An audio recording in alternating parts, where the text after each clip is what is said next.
The first time I met him, I was covered in dust and holding a crime in my hands. The second time, I realized I was the crime he wanted to keep. It happened in New York, on a gray Wednesday that smelled like rain and regret.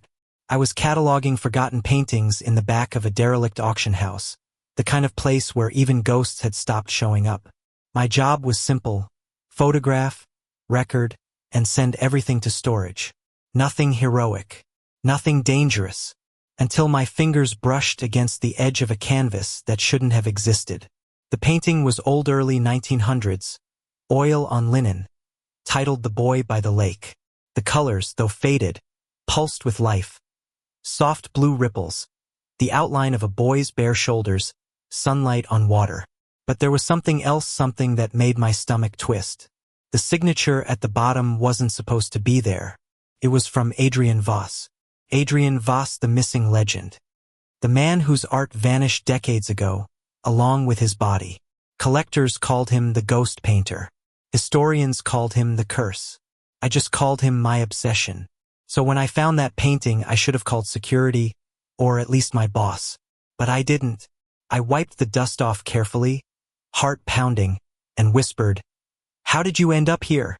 That's when the door opened, and he walked in. Tall, sharp suit, eyes the color of storm clouds over the Hudson. He didn't look like he belonged there, too clean, too controlled, too aware of what I was holding. He glanced once at the painting, and the corner of his mouth curved in something that wasn't quite a smile. "You found it," he said, voice low, steady. I swallowed hard. Found what? The Voss original. He stepped closer. His shoes barely made a sound on the old wooden floor. "I've been looking for that for a very long time." Something in his tone told me looking wasn't all he planned to do. His name was Elias Hart. The art world knew him as a broker of impossible deals, a man who could sell anything to anyone, from stolen Rembrandts to faked Rothkos. Dangerous, magnetic, and untouchable. The kind of man people whispered about in auction corridors and backroom bars. The kind of man who could ruin your life just by saying your name. So naturally, I couldn't stop thinking about him. After that day, everything changed. I started receiving calls with no one on the other end. I caught glimpses of a black car parked across from my apartment. I told myself it was paranoia, until I found an envelope under my door. Inside, a photograph of me, holding the painting, and a note: "You shouldn't have touched what isn't yours." When I confronted him at a gallery opening 2 nights later, my voice was shaking. "You've been following me." Elias didn't deny it. He sipped his whiskey, gaze burning through me like a cigarette ember. "You have something I want. I don't even know what it's worth." He smiled faintly. "It's worth you." That line should have sounded ridiculous, but in his voice it didn't. It sounded like a threat, a promise, and a prophecy all at once. He leaned closer, whispering just above the music. "Do you know why Voss disappeared? Because real love doesn't survive in this world. It gets sold, stolen, or destroyed, just like art." I should have walked away. Instead, I asked, "And what do you want to do with me?" His eyes softened for a fraction of a second. "Protect you, before they come for you." The next week was a blur of sleepless nights and quiet panic. Elias appeared everywhere: at the cafe across the street, in the elevator of my building, even outside the museum where I worked.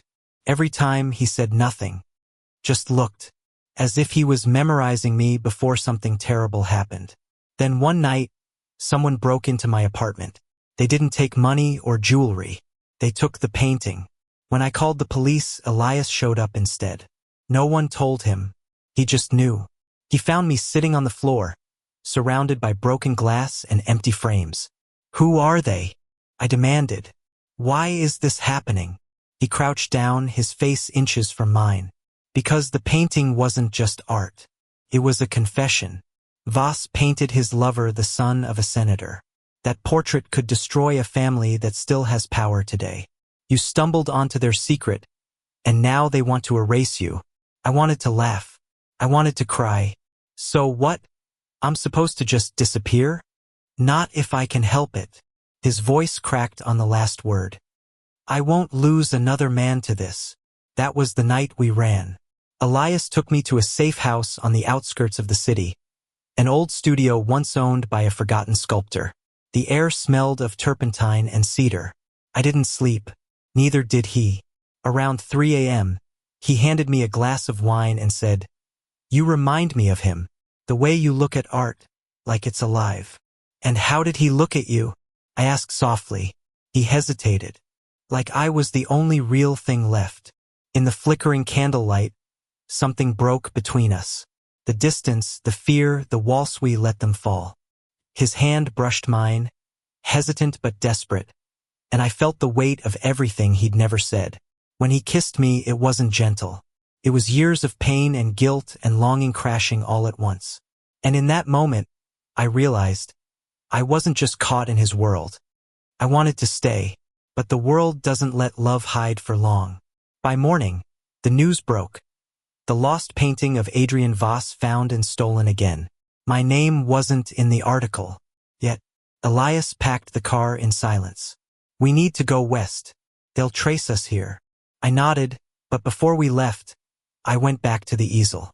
Something about it felt off. Beneath the cracked paint and worn edges, I saw faint pencil lines. A second figure erased, hidden under layers of color. Voss hadn't painted one boy by the lake. He'd painted two, and the second one looked exactly like Elias. Elias didn't speak for miles. The city faded behind Usnian to dust, noise to silence. The headlights carved a narrow path through the night as if we were driving straight into a different world. I watched him from the passenger seat, his jaw tight, his eyes fixed on the endless stretch of highway. The radio was off, but the tension between us played louder than any song could. Finally, I said it. "That second boy in the painting. It's you, isn't it?" His hands tightened on the steering wheel. For a moment, I thought he might deny it.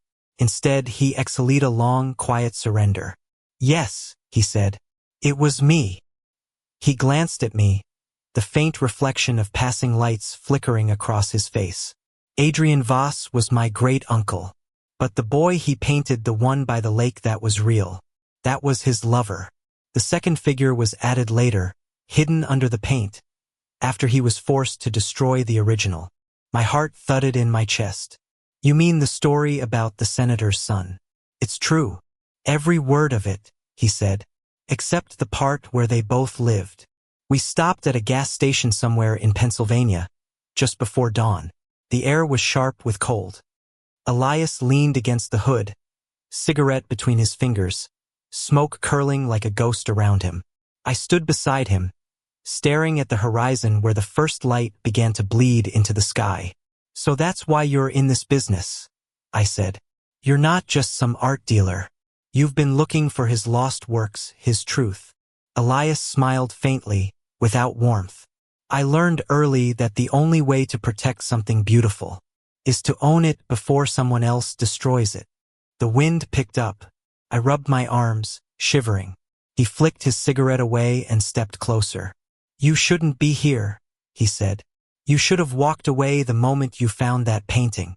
"Maybe I should have," I replied. "But I didn't." His eyes softened. "Why?" I looked at him, really looked, and said the only truth that made sense anymore. "Because I think I was meant to find it. And maybe meant to find you." Elias didn't move, didn't breathe. For a heartbeat, we stood there, caught in the fragile space between fear and something far more dangerous. Then he brushed a thumb along my jaw, the touch barely there, and whispered, "You have no idea what that costs." We kept driving west. The roads turned quieter, the motels cheaper, the names of the towns more forgettable. Every night felt borrowed, like we were stealing time from something that would catch up to us eventually. One night, in a small town in Ohio, I woke to find Elias sitting at the edge of the bed, shirtless, his back to me. The scars across his shoulder blades glowed pale in the moonlight, thin, deliberate lines that looked almost like brushstrokes.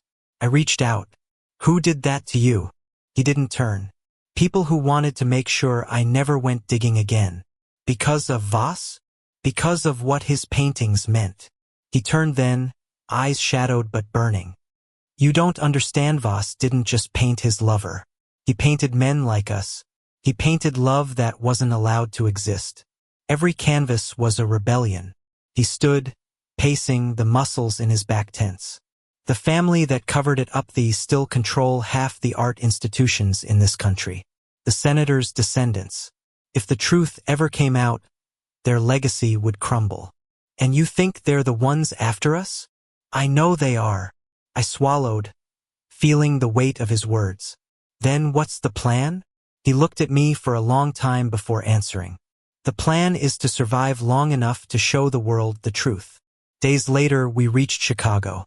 Elias had contacts there, collectors, restorers, people who owed him favors.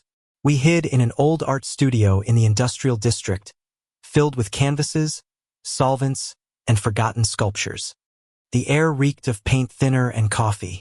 I started helping him restore another vase piece he'd recovered years ago, man with the silver eyes. As we worked, our hands brushed, again and again, until the silence between us became unbearable. You ever think about what happens after? I asked one night, cleaning a brush. After we show them the truth?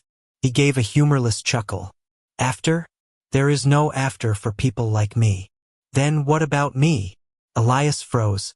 His eyes flicked up to mine, dark, unreadable. You don't have to stay. Maybe I want to. He looked away, voice rough. Then you're a bigger fool than I thought. Maybe, I said, setting the brush down. But you're the reason I want to be one. Something broke in him then. He crossed the distance between us in 2 strides and kissed me hard, desperate, as if trying to erase the spaces where fear had lived. His hands trembled when they cupped my face, but his lips were certain, claiming, alive. The world outside might have been falling apart, but in that tiny studio, time stood still. Later, wrapped in silence and half a blanket, I whispered, Elias, what if we never stop running? He stared at the ceiling, his hand tracing slow circles on my chest. Then we'll run together. I smiled faintly. You make it sound like a promise. It is, he said softly. As long as I'm breathing. The next morning, that promise shattered. A black SUV was parked across the street. 2 men in suits stood by the door, scanning the block. Elias cursed under his breath, grabbing his jacket. They found us. How? I don't know, but we're leaving. Now. We barely made it out the back before they broke the front door open. We ducked through alleys, across empty lots, through rain and sirens until we reached the train station. My lungs burned, but Elias never slowed. On the platform, as the train thundered in, I shouted over the noise, Where are we going? California, he said. There's someone there who can finish what we started. He grabbed my hand, pulling me aboard just as the doors shut. Somewhere between the Midwest and the mountains, I began to understand him. The way he watched the world not as something to live in, but as something to outsmart. The way he carried guilt like an heirloom, something passed down and never truly his fault. At night, when the train hummed through endless darkness, he'd talk about Voss, about the senator's son, about the portrait that ruined them both. He didn't paint love to hide it, Elias said once. He painted it to keep it alive, even when they burned everything else. I turned toward him. Is that why you're helping me? Because you think saving his art makes up for what happened? Elias's gaze flicked down to my lips, then back to my eyes. No, he said quietly. I'm helping you because when I look at you, I see the same courage he had, the same kind of love they tried to erase. The train rocked gently, the world blurring past the window. And for a moment I believed him. But peace never lasts long when you're carrying a secret. When we reached California, we met a woman named Moran, art historian and Elias's oldest ally.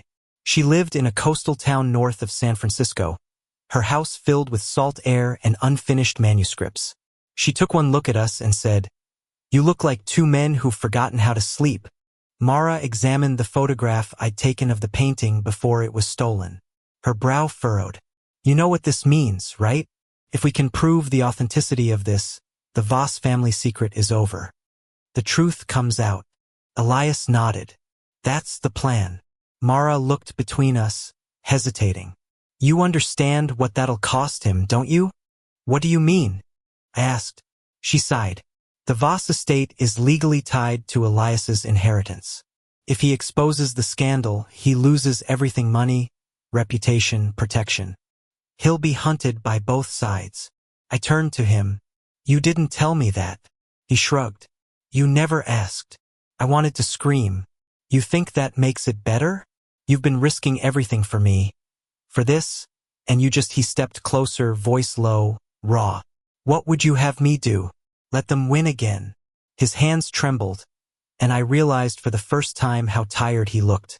The man who'd always seemed unshakable was breaking right in front of me. I reached up, touching his cheek.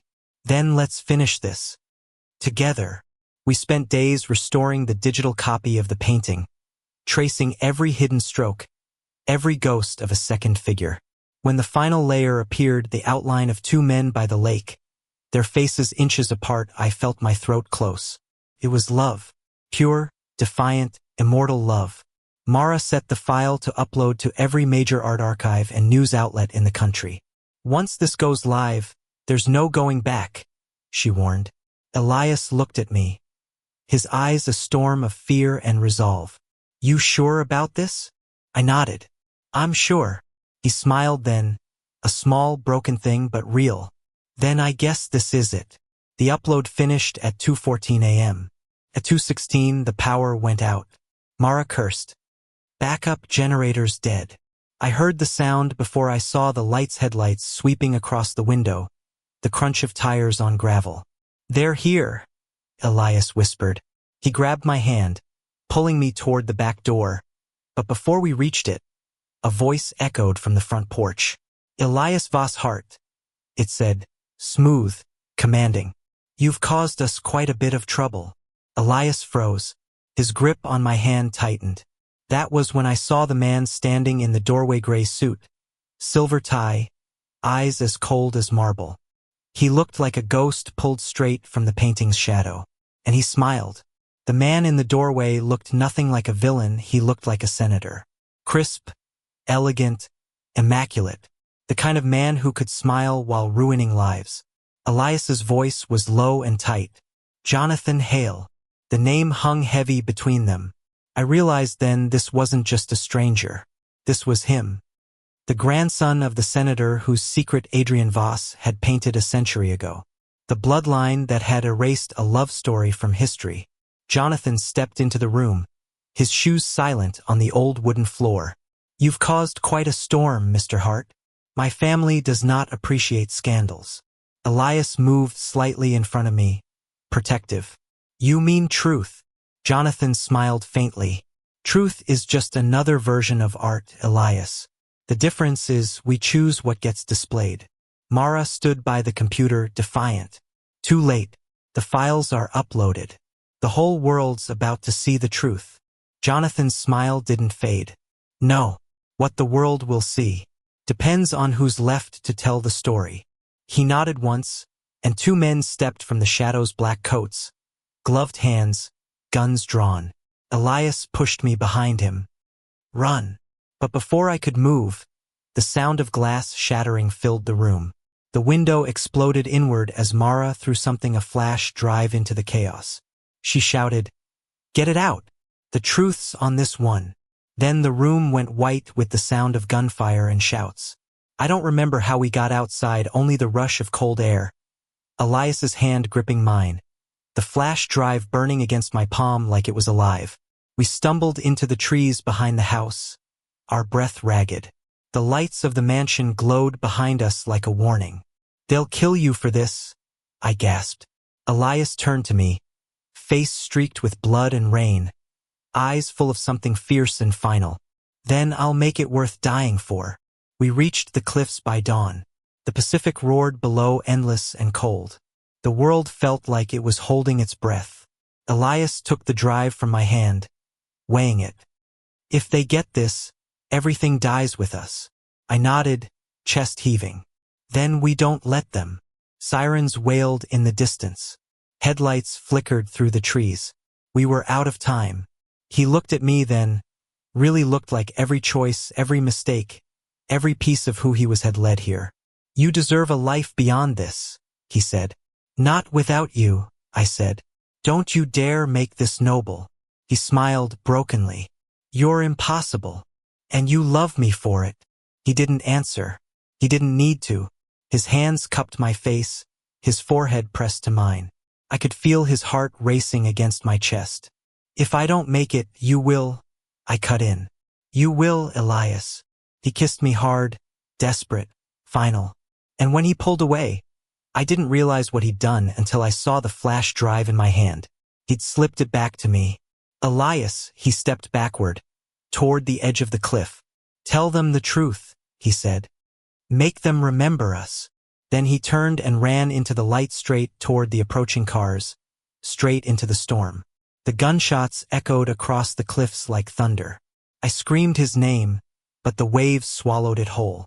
When it was over, the sirens were gone. The sky was bleeding gray, and Elias was nowhere. I fell to my knees, shaking, clutching the drive like it was the last heartbeat he'd left behind. The next week blurred into grief and chaos. I went underground hotels, buses, borrowed names. Every news outlet buzzed with whispers of a missing art dealer, a stolen masterpiece, a cover-up scandal. But no one mentioned me, until the morning I opened my laptop in a diner and saw it.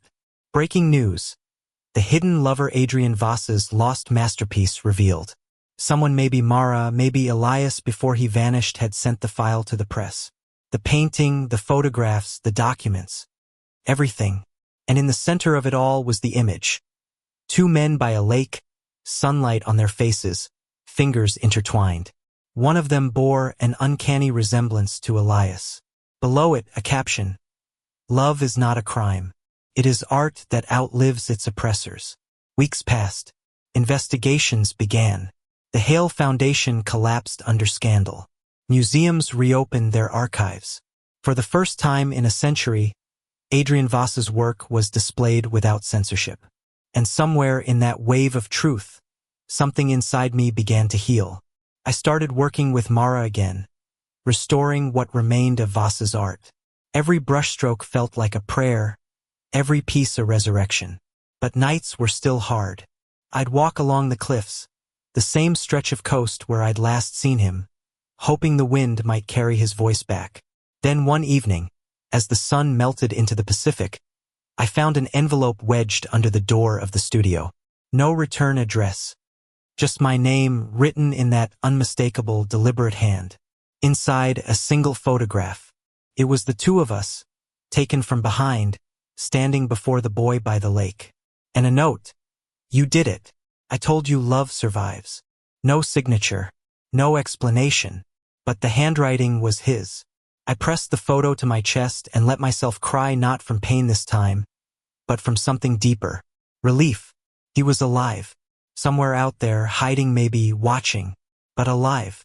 Months later, the museum unveiled its largest exhibit yet, Voss, The Lost Years.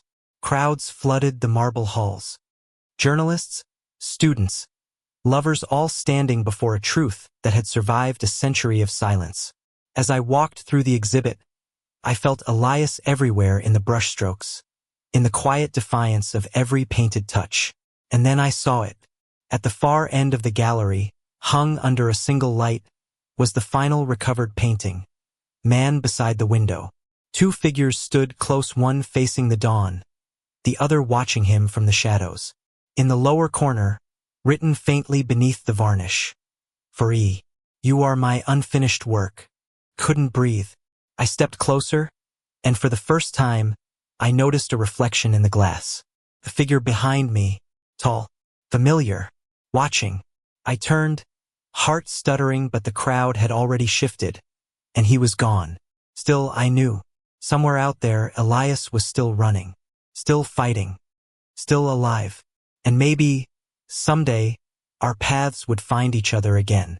That night, I returned to the lake, the real one, the one in Voss's paintings.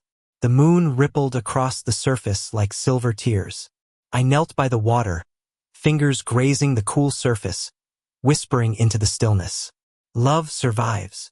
The breeze stirred, gentle and warm, carrying the faintest scent of smoke and cedar his scent. I closed my eyes and smiled. A year later, I opened my own gallery in New York. Small, quiet, tucked between forgotten brick buildings. I called it the light between. Every wall was filled with art from those who'd been erased, the silenced, the forbidden, the ones who painted love even when it hurt. At the center hung a single piece, a reproduction of the boy by the lake. Visitors would often ask who the second boy was, the one half hidden in the paint. I'd just smile and say, someone who taught me that beauty doesn't need permission to exist. And on quiet nights, when the world outside went still, I'd imagine him walking through the door again, same crooked smile, same storm-gray eyes. Maybe he would, maybe he wouldn't, but in every painting, in every breath of color and light, he was there. And that was enough, because some loves aren't meant to end. They're meant to live on canvas, in memory, and in the heart of anyone brave enough to see them. A letter arrived 2 years later, postmarked from Florence, Italy. No name. Just 3 words written across a postcard of a sunlit studio. Still painting, love. My hands trembled as I read it, a laugh breaking through my tears. I looked up at the sky outside the gallery window, endless, blue, alive. And for the first time in a long time, I whispered back, me too. Thank you for listening. If you find it interesting, please like and subscribe to follow the next stories.